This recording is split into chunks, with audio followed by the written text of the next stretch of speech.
Ottone II muore a soli 26 anni ed il titolo passa al figlio di 3. Il suo nome? Ovviamente Ottone III. Anche lui non avrà molta fortuna e morirà giovane nel 1002.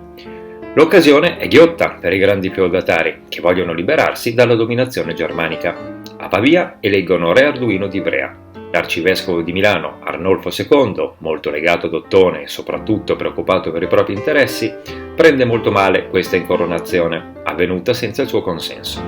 In suo aiuto arriva il nuovo imperatore tedesco Enrico II, che elimina Arduino e si fa incoronare re d'Italia proprio da Arnolfo, e per mettere le cose in chiaro fa incendiare la ribelle Pavia.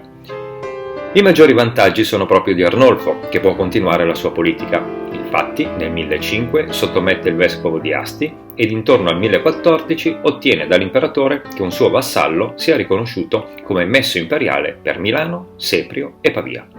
Una cosa da non dimenticare è che Arnolfo, durante il suo viaggio a Costantinopoli, portò a Milano il famoso serpente di bronzo che oggi possiamo ammirare nella nostra basilica di Sant'Ambrogio.